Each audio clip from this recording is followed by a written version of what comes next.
Ola hi boruak kallai om ziam lo kha aron riek le aram bosan mani jing khanin ama hianin kai chu thin rim tak tak tur chuanin ti ve fe ka ngai ka thin rim ngai lo atia karing deuh shim shim boka a thin rim na chan let bo karing lo kan en ho do na wa kai chu ka ron ti ve kher to long a ka ti ma se ka ngai thla chua ka soi du ka no nei ve le nual maya ve le luamana pon ise ngan soi ho anga tlang pui thu tal chu kan han ngai thla ho don niam Enga po chulo ni se kapuram bo sa hi thil cha du satak mai pakhat ka nei hei chau hi ka silang che maste te music video te a chi sang sang kha upload char char la i lok puya ka chu pui vak long che content nei lo chang te jon chu pui ve la e nia tro wow amai ro chu kam mi zo thalai pui te tan thil sensitive a omani chuan thu dik ipuan chuwa ngam lo chuan lo soi buai ve to lo la mi mai za lo le mi der lo hi i lo en top mai don nia tin he video po hi ron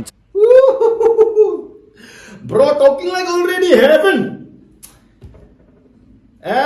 Tu na mi ka em tak kha ya atir chuan a thang ka mai ka tawin ka sia ange yom ka ti ni a to dan kha ama ro chu ka mu dona ka trong trai khan a min hi om si om lo po ka te phal to lo wa khami hemi a tang hi kam ngai to chen lal khamuana ka te to zo ni san chu a khamuan kha ka tia a chan chu ma na kha kuwa chung cha kan podcast lai khan kha hun lai khan nitin noi sang chuang kal tak tak ania khami ka soi dong khan min huan le long lon tam don tin a hlawng don ti ka sia tu nu po min huat tun thlenga lom renga khami khan ti chau kha maktek mai chu smuggling ti kan soi buk ne thil da khana kam kai ta sela tin mi zo he ke ma ti min nam hoi sen kan lo ni lo ti ka sia na chu thil dik lo sia khan khami khan soi tong kha puang sok tu turin min du chen lo ne ni ka sia thil mi ron shil khom ta ka rin phak bak le oi om ka ti pel thak thak thil khami zo roma alo tam lu tu ka khami kan ti chu re lo te a pot chu wang chuwa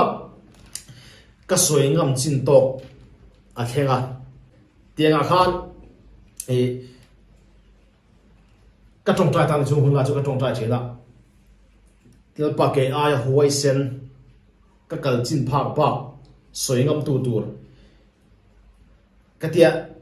thina le chu ani donin ka sia chu wang chuan lal thamona ka tia ma ro chu tun nai rong kham back rong che tha to pa lom puyo ma phur lai thil soi ani tura ka ngai sak photanga tun tum chu a chan chu mi mal tak po a zuam tur hei vestis te mi zong song an lo trol sa to te le mi tur vel ga mo vel mai ang kha ani to don lo wa ka soi ang kha mut thei lo chang te ne yang eng mo chang te nei ve tong kha ti ga ni tak tak chuan ama ro ke ai ni hoi dei the I mu ta tui zong so po ni the kha chu soi lok te lo wa hey ke ma big point che la hian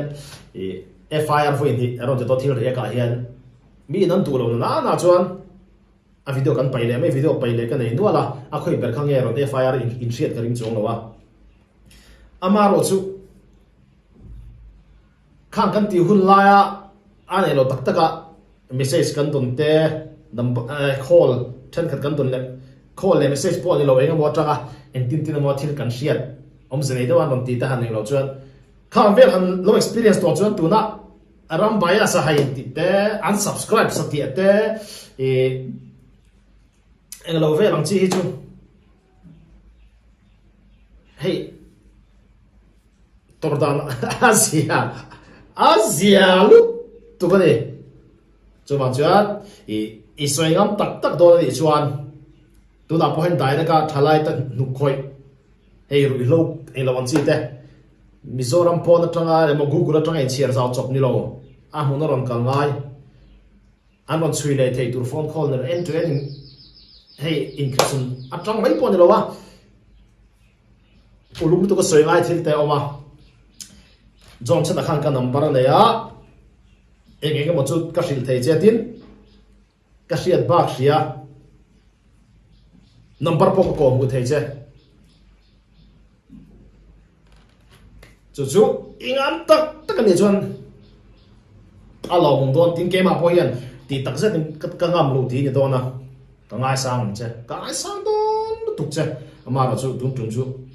iron phura i kum te la no panga i phur thil soya ka ngai sak phutam che hata che khanin thil tha he in react on na in be na ti meng o hian in aron chuata nin ka hriani rambo san ati dana dikati dani na tiatin a thalo ti la aron beya omziom lawan chutiang chuan keni pon kan lo soi chong ve zela engem kan lo soi ve sumi kara chuan thil tha zo karon chuak ta ri ti khan ka soi omzia chu challenge saron siam sakani omziom lawa kha thalai te ta na sensitive rambo sa soi kha dikania mizo hi kan lo huai lo adik thil pakhat ka soi tel viang keipo hetiang hur suan alam sexual pornography lampang hi ka ti to karing lo karil runa ni dik tak chon tu nai karil runa me kani ama pon ka ti to a kan thil ti pon omzia nei ve thina ni kan malang na pon omzia nei ve thina ni ka jep mi lo he hi ka achievement ve ka thil ti a tanga thil tha chuak ve ka voi khat soina niang ka soi chuak ngai lawa thil tha po chu ve ra tha po chu ve a malak na po om thina ni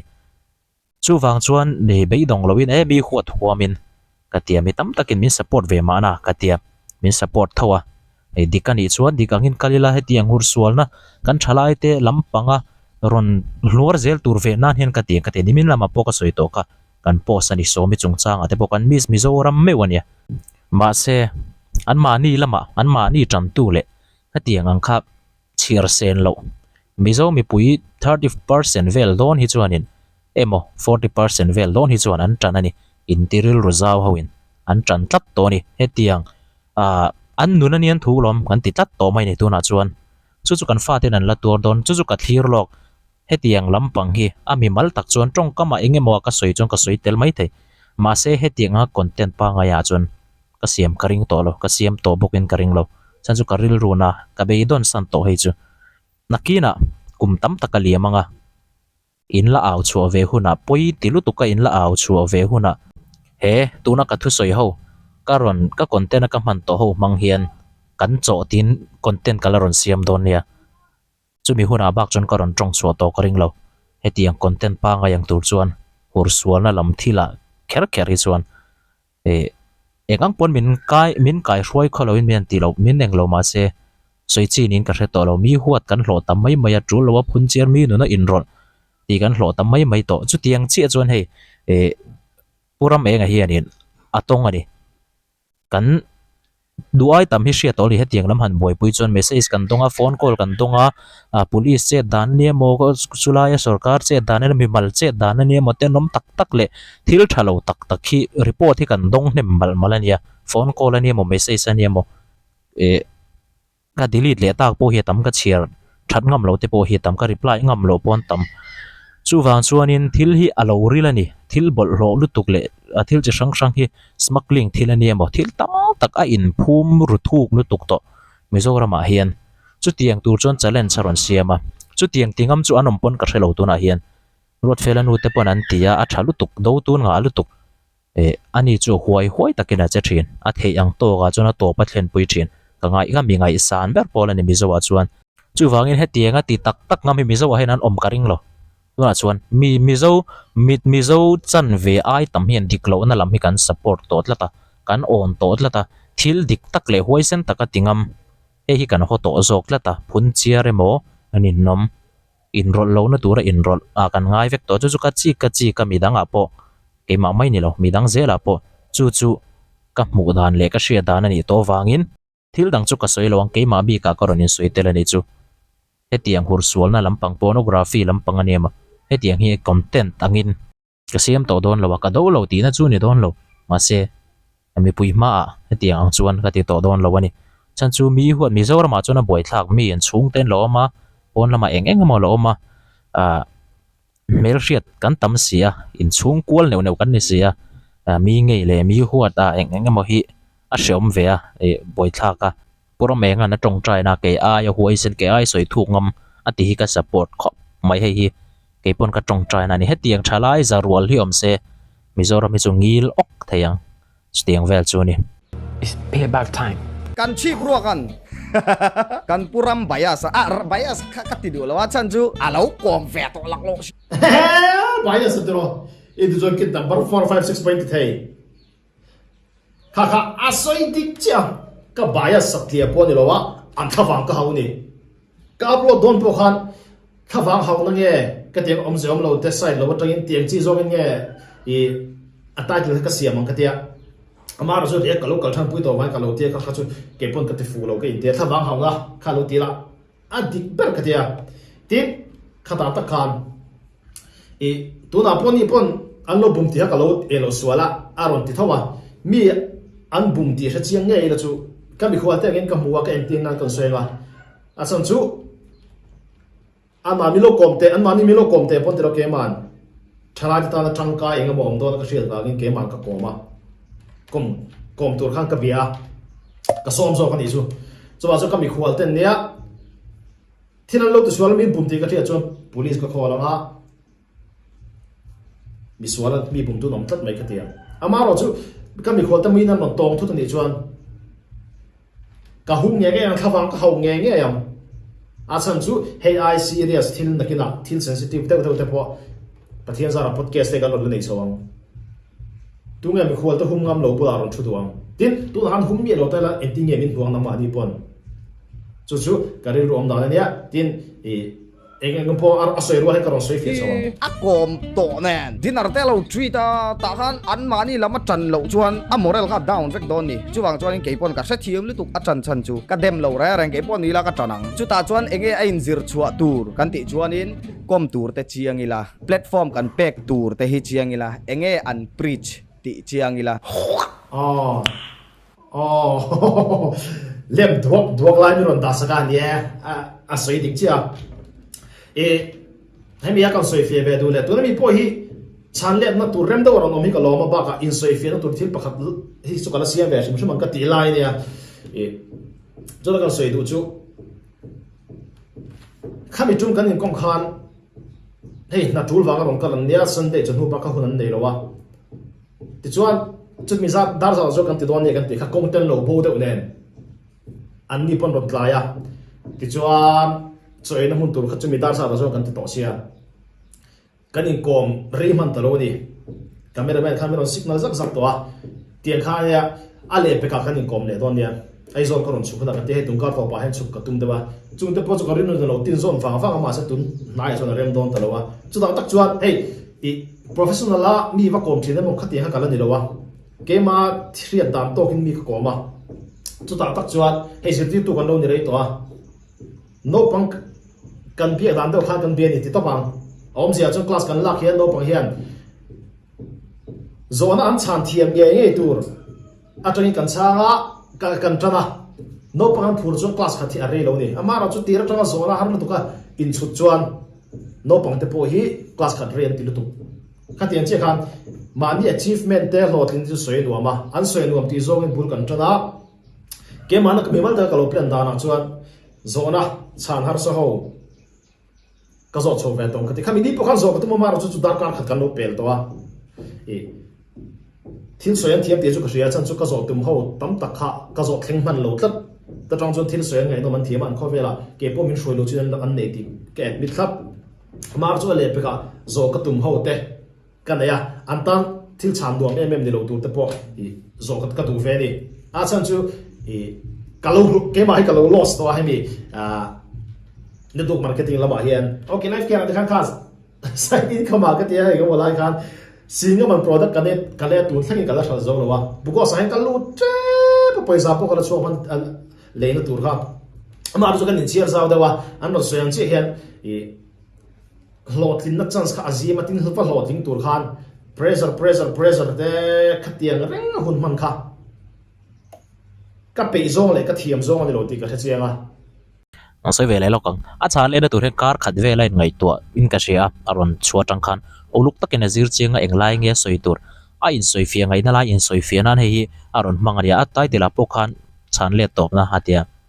chuma chuna chan le top melo engang po lo ni se ronin soifiana khata athil ti kim lo ho ronin soifianan khan ron mangani deuh ber maya tira kha chuanin atana ni dik takin kan soinge epon ka mu danin atan khop maya atang ulani ama pon zep lo hei ron puang chuak a puitling katia atang ulani atira video ma chalama ka soi to khan an go line ang ka ti ke chon tlatana zirna rambo sapon zirna soi che reng lo at ko mate po chon lo soi che po ani mai thei mun danga chuan ma se akom na bi ka kha chuan zirna an soi chi naum lo ani tin school bang drop out thi kan mang thina ke chu ka a thalo ka ti ve tlatana ko fiam thuina ma san komena khang ka pina enge drop out te chon school bang college bang a hi a fia zo kani nakina chon kan man chon kan fa ten enge school bang a kan sil fia zo ka langai don kan le sak zo ka langai don bi zo tongin abo ve thei tlatani sap tong chu thiam tur ani man tak takin kanin nui zat le thin box sia zo kan soi kai lo kan i chu ti chuanin an go lai nang ka tian ni chuan na tho rambo sak soi ber chu school bang anom tho thowa an chua san tho thowa chu wang chuan na tai matakin na thok sela engpo lo tin pui thei aron tia om zium lawan hei zir ngat phot ro se aron tia rambo sa chuanin a feel ta lu chila an ban tho zia kha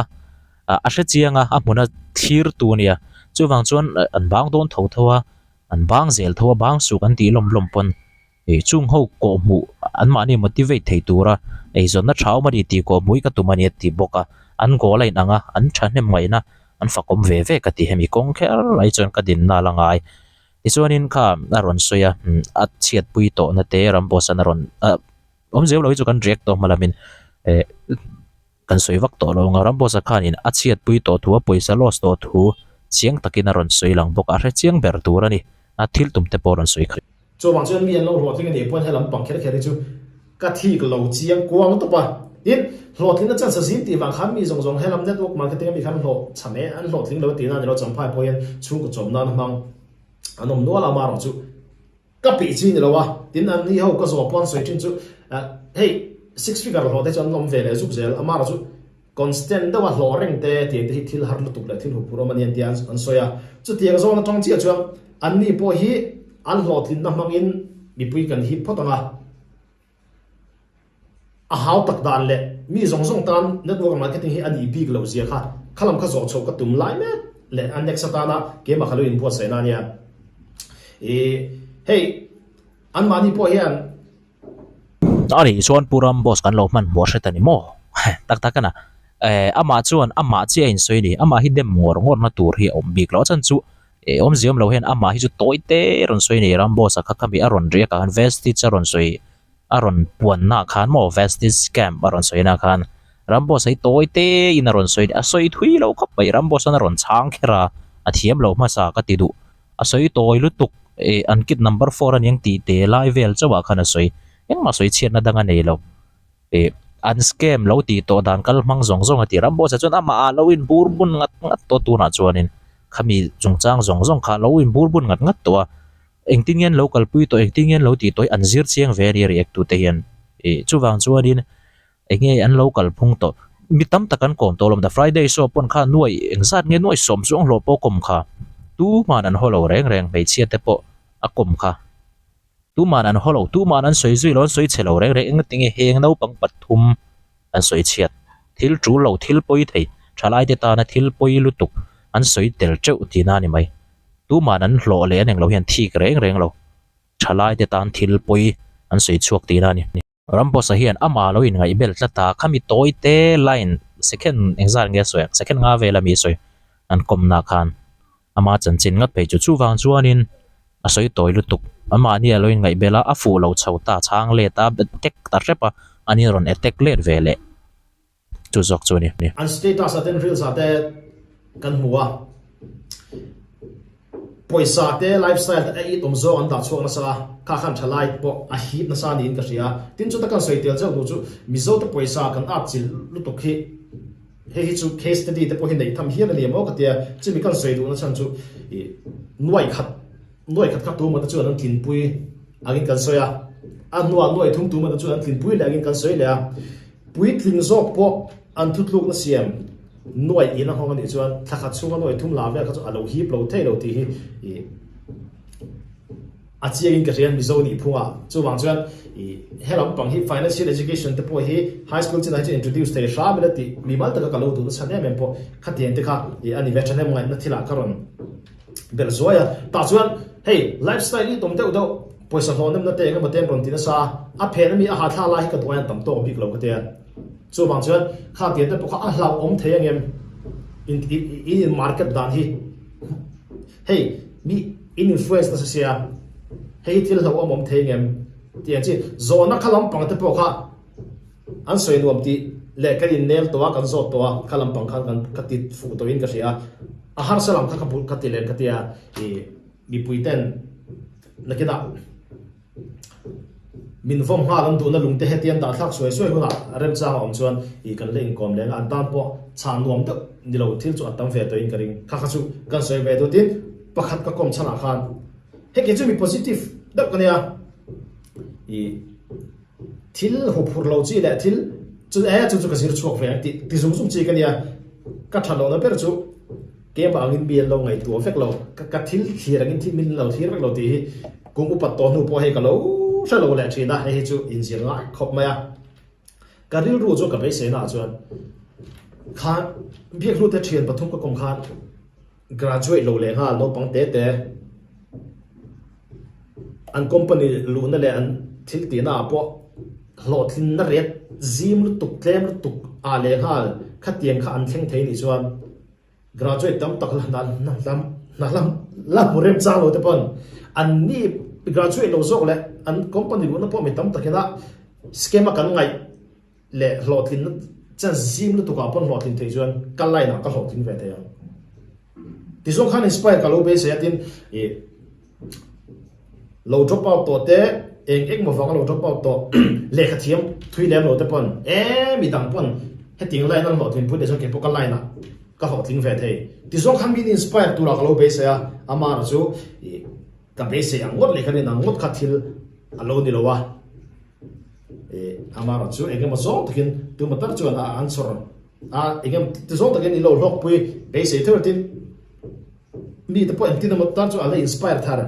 be se thau thau te No. Adik bidang hian kan rin dana kan ngai danang hian ngai danan nei veklo positive ka inti vele ni keima hi negative zong hen thili ka ngai tua nok lawa ka thian ten mi in kut min thlak ju ta chon min chuti chon min ti an ti hian he ka tingai ngot lo chu ka thian le ka chung te po ka ti dat engtin ngei ti masak engtin ngei in thukal phung ka ti ngei thin chu ma ka kalpui thin dan to ni chu tiang chuan ni thil reng alo omin ka riak reng le ka soi chua reng in thulai la takin ka soi thina ma se a thiam lo zok kha kan va soi chua ta ka khan a thiam lo zok tan tu te khanin thiam lo zok khi alang ve mai thin dan mang han en te pon e hata khanin min eng lo ta thina ni mo positive lo taka min chua ta thina ni so la do na ko nga po chu ti tho so la kan do positive takin thil thalo kan soi chu ka fak ngai kan fak maya ma se phun chiar mi sual chu kan hlo ani wai thak chu tiang vel chu kan ne mi hi kan ngai tu ang e kan sual do ang te kan thanem ngai ang ten thanem an lo ngai ve vek lo mi hi kan tam ve to ril ru sang pu ril ru zau de ril ru zim de ngai tu na mang to de thil enge mo apiang la koi tum le eng thil tuang tlam taka ngai thin kan om ve zela chuwang chuanin a hau tak khop mai he khovel hi a kom le zel tura te po engtinge a kom lenga engtinge an chang thadu ngem ko da kom anin kom tir du khera ngem tir hriat to me lo khatiang zona tur hre sa de zon tungi in kom tir duang zona chan shom de tur te chu mo ei wai thla kania kan ngai to nei an lo je chema ui hatwai tiang chi te poka tam tak chuanin an soi se la soi se boy boya tam tak chuan thi ngam lupui an tran no an ril ruin ang lo lu tuk tlat thil ti thiami har khop mai nia kan ai u de alia soi lo ko ni lo pakhata chuan ma se humor oma satire om le ta chumi to ta comedy oma chu ta chuanin satire shethiam mi anoma satire shethiam lo mi anom le boka rambo sa hi ani lo ve ve ni sai atin te ko lo rim vi oh kaka ga di drop to ka dia ki chu ma ne hian I kalau trong ul chin ka tonul chin ka ni po tonul chin nei ka riat mi kan lo tonul to chuan kan ngai thla dan te he alo one sided ni tuk to thina I le lam zo zo fiam tu thiam lo po hi fiam tu thoma sen we zomi alo ka tian do khan I elo vel kalo man mi alo wa tin ka soi fia da tu na hei elo waron man chi hi sakeli ui hi ka thil soi fia le te khin thu ka man hi iman thot lo ve boka ke po karon soi fia nin kan sia kha ma se kan lo ti scholarship ang khwa po school tha primary school tha an ti tani ta chuanin an ming ka soi lo nga an thoka pol som pan hi an pasa na an mu nga la teacher angin chumi zowa chuan subject zong zong te zirtir thinia engtin nge pol som pan hi pass mi lo kharin nau pang athuak in build nakuma khanin pol sari hnuai lam china khan subject zong zong zirtir tu khan pol som pan hi po la pass lo khan eng zirtir na nge pe kang tiang ti chuan tinge alen hnuwa lo thin nge yang mo kan zirtir tu te hi zir sang se an zirtir na pek te hi a thanga ti chuan an student te kha an tha chuak anga ta tang tak chuan ram ma son na ni mo chumi chu thin tlang a tam zo zirtir tu chete te no ma kam na lam ni lo thil tak ani zirtir tu chete te no ma engin zirtir anga nau pang te kha chumi system failure siam that tur chuan enge ngai zirtir tu tha chumi tan chuan enge ngai education gohti a phai chuan mania newsian thuron chua B.Ed nei chin pon primary school a hian teacher na muhar an mut mate hei nya thil ka soi ngom lo chin thil serious tak tak soi don chu ani chuan I engkim ron tha chiang ve phot la mi ne so de dawa I deu don ni pe ke pot thuro min pe ka pe ven che mi ne so de dawa I vat vel don ni pe I thil soi tu ka ne so ve ro B.Ed chin pon an hu to mang lo ani lo wa not eligible ti ni chu right to education RTE act khalo en la recruitment rules te ron en la primary china hian B.Ed hi nazom nana eligible ani lo shima chikote Johnson te pokaron zore le tiente he hi chu I thana ngai chu alo mong kate amaro chu ka soya khan karma sai soi ale dale pe kai ron kore kai I roi elo zel don chuan mi in hei an ring tak tak lawang chen kila thil series soi don pe chuan tuni mi te po kha kan thiam pa thlingi te a kha hemi dan kan man nuwa nge man ma ka shlowa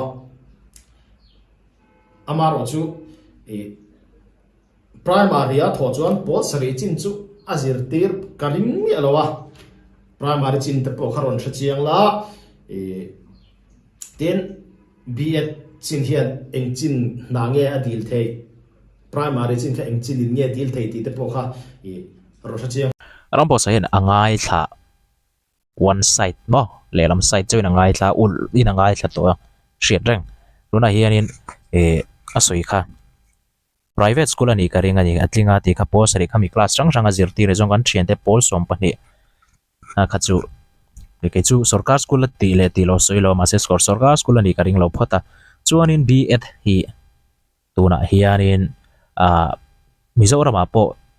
omzem lo wasoi kha miram atia Mizoram apo hian tuna hian IASC ania SCRT ania MZT ania chuan mundanga po omin ka ria mun tam taka zirna omani zirna om ve chu gang chuanin di data training tam tak DLED ning ka soi so long chumo tam tak anoma primary teacher to le middle teacher to ten chuwang chuan bachelor of education ang chi ho hi chuanin primary chin heta high school chin te khami chunglam ang ho eng lo tur khanin antia zirtir thei tur khan antia ma se B.Ed ho hianin primary zirtir tu turang khan exam khan peve thei thoni test an paltlang chuan anti ve thei tho tinani chu ma se tun na ya hian an la to meu lo Mizoram a hian mania primary teacher an lak chawa po khanin over qualified tin an nol cheu mai ni chu wang chuan B.Ed thi chu primary teacher a apom chu pomalani an ti thei ma se an la to meu lo ni over qualified khan an nol nual maya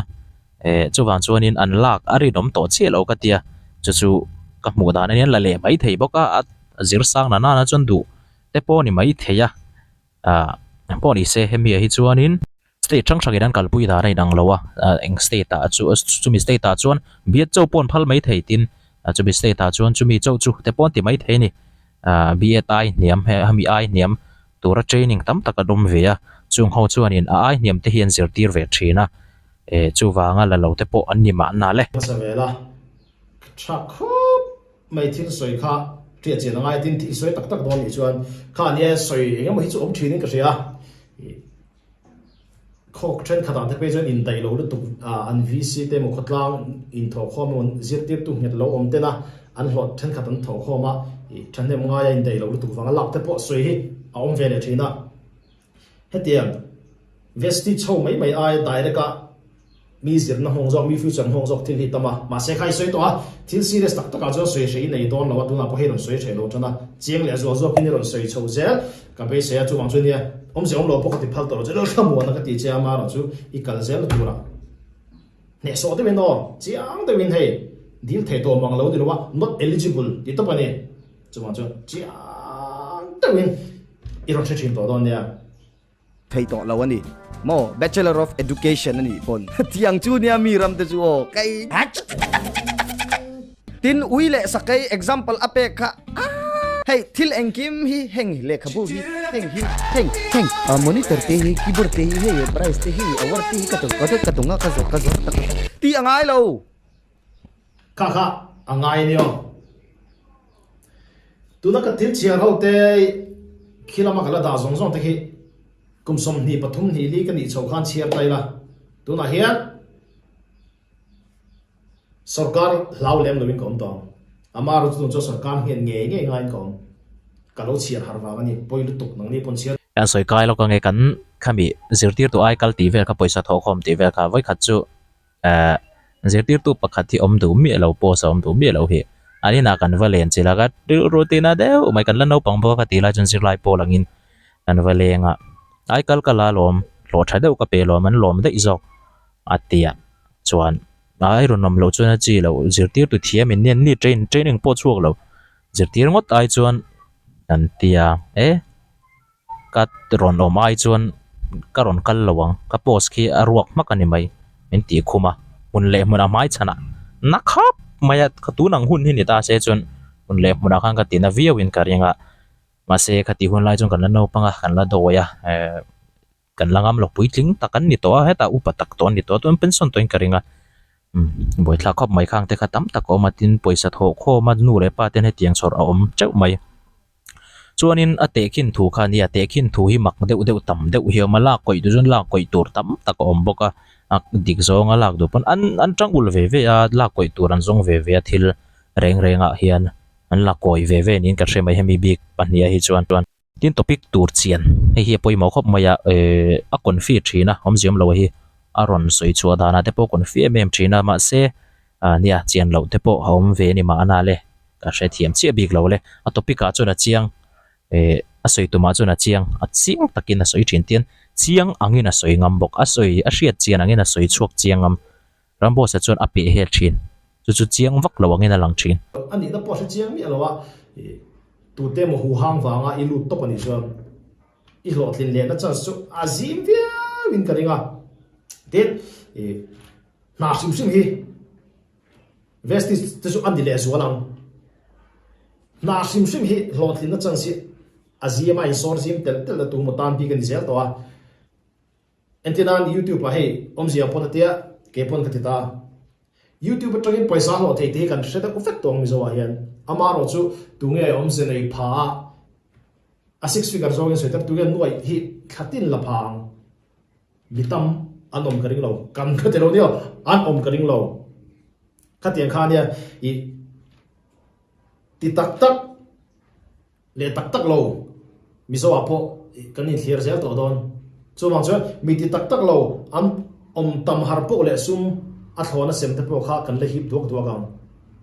amaro chu sum sarkar na thona sem la doctor chin po ma moto lo wa in ria khami na ko e thailo mi sing kam tam po le mi zorom po ma kan son karing chu ke ma na mi mala kalo hu ve ta ne ya I zirchian tur tin ti tak sadin thil te tur I ti tak zet chuan hlotlin tum tak ni chuan I pathian pona pui chenga mi hlo cham na poi va hlotlin ang amaro chu ti ve mai ni chuan mi hlotlin na po I hlo chamang chu ke chu ka mu ve ta ni zong lo win men takin inun ma chonang che chuan ta han ka soi veng chuan a video dang kha chu kan en to lo kher lawang eng lo la mai lo ven don ni in en vek to thawin ka ring boka nia a soi kha ri ka lo thlin na hemi tuna vestige ta po hian engma zir chiang lo lut group pakhat ka join ani tuna in poisa eng lo bitcoin ang chi kha ania ama in makdeu ka hre to wang ka lut ve chin chim ka soya ka chuasana heng hi thalo ve a chiang akina poisa pung ata an atlok wang lai takin chiapo mangkhana chhethin ani alak chu thei to lo thin ani chung chu tunain tam takom don bitcoin ang chi deuh reuh investment ang chi lem deuh kha ron ron chu tiang bok chuan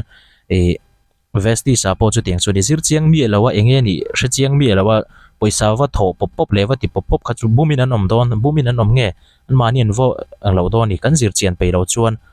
kan buai don chu tiang chuan thil hi kan chik pe ve nga ni chu mo chuan chu tiang zel chuan ze khazir lo pon le khazir pon na muna chan si chu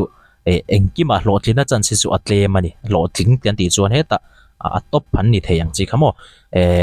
mi tam takin MCS an exam le khan zira MCS ni tum ti te IAS ni tum ti te tunge IAS phei chu kan nei lo na rei lu tuk to ti chu tiang bokin IPS ti te Central Service Ship MCS chu kan nei lo ma se chu pon mi engza nge mi exam thin mi engzat nge exam be thin khami ni tum khan be thin chu tiang che chuan a top a tling tak tak an nia chumi hnuwa po kai sang turin thei to pan be kum tam takan be a chumi no het a secretary ten han kai pha ve le then chu kai pha lem lawa chu tiang chuan ania an na po tu na po vesti sa te po thiam takin an thlem tluwa chu tiang bokin kai sa na chance le a hlo thlin na chance kha chu atlem khop mai chu tiang bokin na danga po atlem na big thil zela chuan po ni se khami bi ka kha chung kai chu aka din na ngai ka ding in bum na ni ka ti ran lem lawa in thlem thei to pa in thlem ani deuh ber maya kan zir chian pe le pe lawa in ngat to an pani thil soi hi in nial na athak mai ni lo ne thil tam takan hriat pha kan hriat lo tur bizo thalai ten he vesti sungchang ani mo eizon na tur chungchang a hian minron pho chu sakani walau takin anin nial na kal tlang hian zirti na thalu tuk min pe chu chu hre tharangu in nial na sakle in boi pui pe tingot ani lo kan boi pui pe yang hei hi in nial na thalu tukani thil kan hriat atira tang khan ti ro ngai thlaro vestis chungchanga tan ngar tu te niamo na chungchanga hetiang angchi mo hatiang ang dangai dan ni lo tam takhian thil an hriat nem pha lu tuk to a hrelo turin an nuai te lin an hriat pha to en mangai lo khan mo chuwang chon hei hi thil tha ni thil tangkai ni hetianga nin be hi mana khan rules sungchanga dan India dan chungchanga kan pakhatin ka chanela ka thil soi kha a chanela thil soi kha a diklawa dot mu hlum kha aron soi top mai kha ka chang leta meron chang leta ma se delete a tibo leta khatiang ang khan thil tangka ya man thein hetiang in dial nang chi te poi chuwang chuanin thil tha ni heng hi omzeu zeu se kan hlok pui debate ang ani pakhat vea chuwang chuanin an pahnih hian ka tan ve ve ni top mai tu to phatang tang